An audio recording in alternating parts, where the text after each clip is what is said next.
Здраво на сите и добре дојдовте во уште еден влог во кој патуваме со тачето. Овој пат ќе одиме покрај Островско езеро до градот Кајлари, низ некои села, до Костур, околу Костур и назад преку Вигла, покрај Лерин, назад во Битола ќе се враќаме.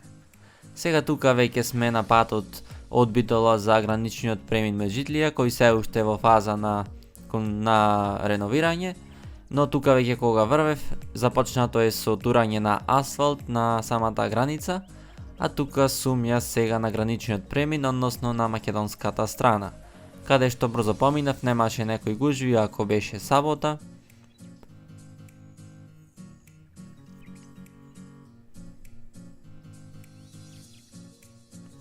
Сега преминувам, одам се движам кон грчкиот премин, граничен премин, односно грчката страна. Таму избегнувам да снимам обично, главно бидејќи има конкретно еден човек кој работи таму и стално се буни насилно дали ми е вклучена камерата, дали ми е исклучена и така натаму. Овој пат сега е веќе патот кој годев ми за Островско езеро, затоа ставам малку кадри од тука. Возиме по стариот пат, односно по стар пат, по локални патишта додека можеме. Потоа малце сега тука ќе се приклучам кон магистралниот пат кој води за градот Кајлари. Веднаш тука завртуваме десно, фактички право продолживме кога одевме на Островско езеро, а сега завртуваме во десно и се приклучуваме на магистралниот пат, пред тоа ќе ја преминеме пругата која што води од Битола за Лерин. Главната причина која што одлучив да одам до Кајлари е затоа што сакав нешто опрема да купам, да видам што има, бидејќи во Кајлари има голем избор за опрема за мотори, но за жал кога стигнав беше продавницата затворена во која што одев. Сепак сабота беше, според на интернет како што читав требаше да работи, но ете беше затворено, но сепак се прошетав со тамана да речам до Кајлари, иначе кога ќе одев, бидејќи нема нешто да речам некоја атракција во Кајлари конкретна. Тоа што е интересен факт за Кајлари, тука иначе лево само да напоменам се гледа Островското езеро, езерото кај кое што бевме во претходниот влог. Тука се движам се уште кон Кајлари, главната. А иначе она што е интересно што кажував за Кајлари е тоа што има 3 електрани, има огромен број на руда, не знам точно која руда беше, и 70% од струјата во цела Грција се произведува тука. Едно од тие трите електрани која што ќе ја видите во следниот влог, каде што ќе поминувам покрај Кајлари, е со 8 блока. За споредба Рик Битола само е со 3 блока.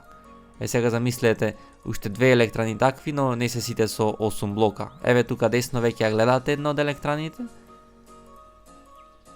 а другата веќе таа со 8 блока е на другата страна на градот. Тука сме сега низ центарот на Кајлари, многу беше раздвижено, како за сабота, бидејќи обично кога одам за викенди празни се селата и градовите тука. Овде беше многу раздвижено, имаше многу луѓе, кафичите беа преполни, имаше доста кафичи тука како околу центарот да речам. Јас свртив едно кругче мало, бидејќи немаше кај да одам, продавницата беше затворена заради која што одев како што реков. И се упатив после ова мало кругче, да речеме, мало проаѓање низ градот Кајлари, се упатив кон Костур, но не одев директно по патот по кој се враќав по магистралниот, туку одив низ некои села, како например селото Чор, кое што ќе биде прво. Тука сега излегуваме од градот Кајлари. Главната причина поради што сакав преку оваа рута да одаме е затоа што има едно село Ливночори, каде што има интересно езерце така мало, убаво за пауза да си направиш човек 10 минути 15.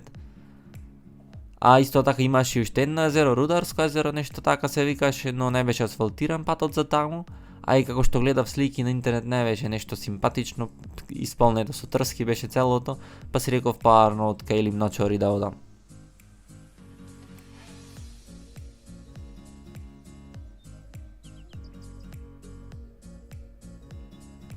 Иначе, да, имаше еден влог каде што одев во Костур и Костурско езеро, но во тој влог, ако се сеќавате, само до некаде ојдов, ми не завртивме убав круг низ градот Костур. Само тука да напоменам, излеговме на пат каде што десно има горе знак за слепа улица, а лево има паднат знак стоп каде што е насочен во лево патот, а тука десно имате нешто напишано на грчки што е пречкртано. Сето тоа алудираше дека патот не е проводен, но другата алтернатива беше скроз назад да се враќам некои 80 км да ги кружам околу по патот по кој што идев, па си реков малце поинтересно да биде, ќе одам по патот и еве со причина биле знаците, има наеднаш тука насип на патот е блокиран. изгледа како да не се врви, но тука лево успеав да забележам мало местенце, да речам веќе газено од луѓе, од нешто точаци, каде што ми фати глата дека може со моторот да поминам, па се спасив од враќање назад и кружење по истиот пат по кој што доаѓав. Со мала внимателност успеав да преминам преку насипот, тука лево излезе на кола, под застана, дури малце се уплашив, нешто си реков да не е полиција едно друго, но не беше ништо, обична жена. И јас се продолжувам да се движам кон селото Limnochori.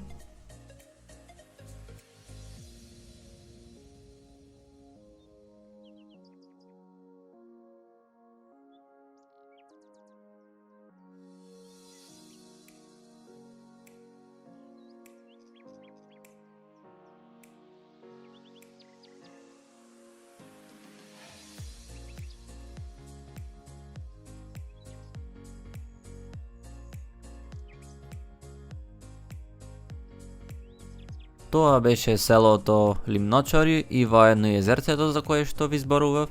Таму направив една мала пауза и сега се упатив кон Костур. Кон Костур штом стигнеме, ќе возиме директно веднаш покрај езерото, да речам 1 метар оддалеченост моторот од езерото.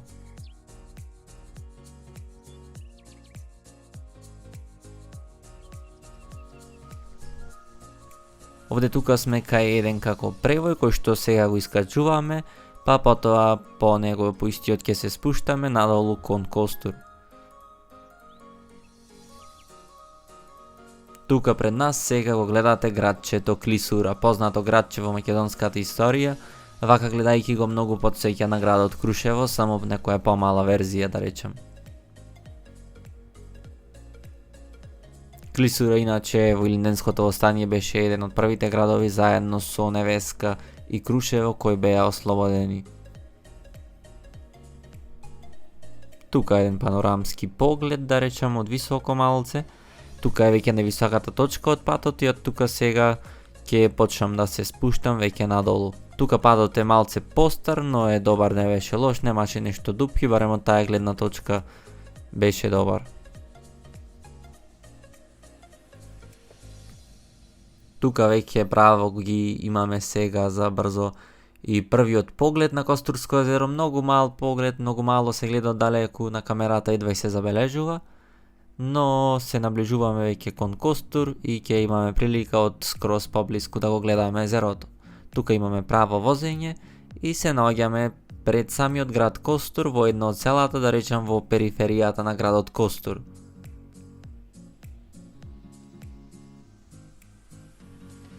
Тука десно ги имаме и првите блиски погледи на Костурското езеро и на градот Костур.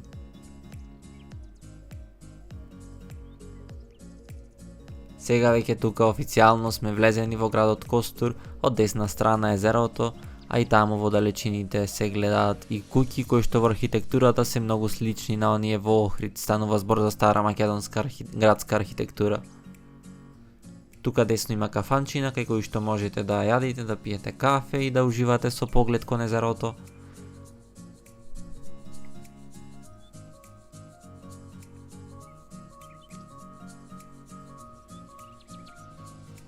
И сега тука веќе ќе престанам да зборувам малку, уживајте во возењето веднаш покрај самото езеро.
Тука веќе возиме низ градот Костур, низ тесните уличиња на градот Костур се движиме кон Горница и сега ќе гледаме Планетов еден пат кој се наоѓа како на ридот, да речам, на полуостровот на Костурското езеро, од кој ќе имаме поглед на Костурското езеро. Веќе се искачуваме по тој ридот, од левата страна ни е Костурското езеро.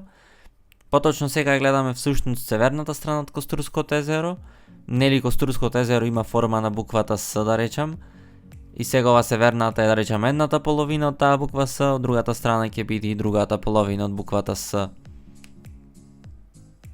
Тесно патче, мораше да се внимава со кривини, израснати со треви, ако иди возило од спротивна страна, нема да може лесно да се забележи, па мора малце тука внимателно возење.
Сега веќе излегуваме, поточно веќе сме излезени тука од Костур и се упатуваме кон Лерин преку Вигла превојот военно-искијачки центар.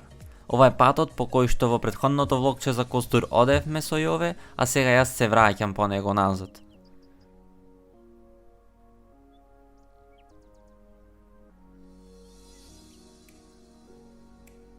И тука имаме прво искачување, потоа слегување надолу.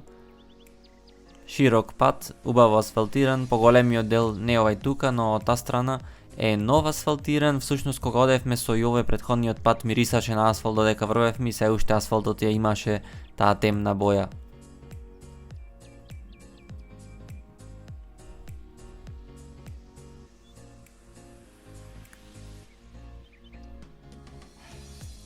Тука сега иначе е местото каде што тогаш со Јове кога возевме ни излезе едно куќе на средина и тоа што е интересно што пак на истото место, таман што исклучив камерата, дали истото не знам, но претпоставувам дека беше истото, така црно беше, ако добро се сеќавам. Ми излезе и мене, но не ми излезе баш скрос на предпат, се стрча, јас веќе заминав кога стигна тоа до мене. Повторно беше тука со овци, ги чуваше овците. Тука сега сме на врвот на Вигла и имаме тука сега еден поглед на градот Лерин. Сега слегуваме надолу, сме упатени кон градот Лерин.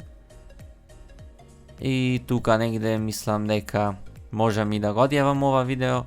Сакам да ви се заблагодарам што го гледавте, беше ова малку подолго видео, сакав иницијално да го правам во 2 дела.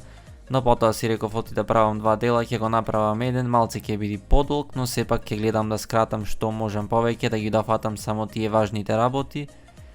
Но сепак ете некои 16 на минути излегоја од влогот и видеото. Но што е тоа е, доколку стигнавте до тука со гледањето, навистина ми значи премногу и останете поздравени, очекувајте го следниот влог. Поздрав!